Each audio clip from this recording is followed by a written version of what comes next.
Good afternoon, Grace. Afternoon, Madam. Can you tell me about yourself? I'm Grace D. Satoros. I'm 31 years old. I have two daughters.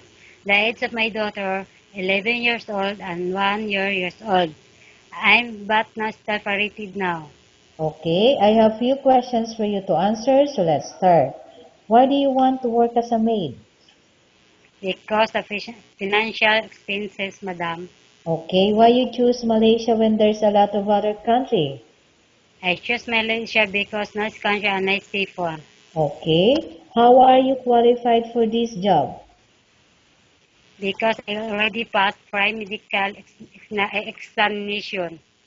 Okay, may I know what is your educational level? I'm college undergraduate, Madam. Okay, what is your recent experience? I'm from Madam.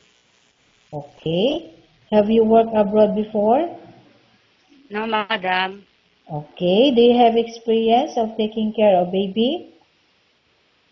Yes, ma'am. I take her 80 years old lady woman and I take her to the turn. Yes, ma'am.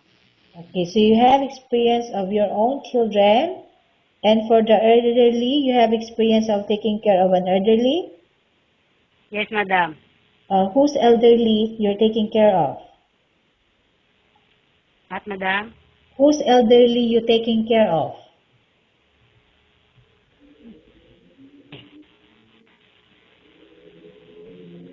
The elder of my auntie?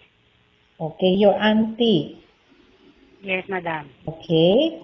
Do you have any other special skills? Yes, to clean and to cook. Okay. Are you willing to learn new skills? Yes, madam.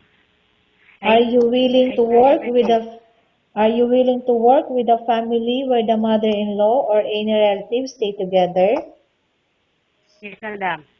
Currently, are you still working now? No, madam. Do I you still working. I'm do, still in my house and have no work in outside. okay, do you know how to cook? Yes, madam.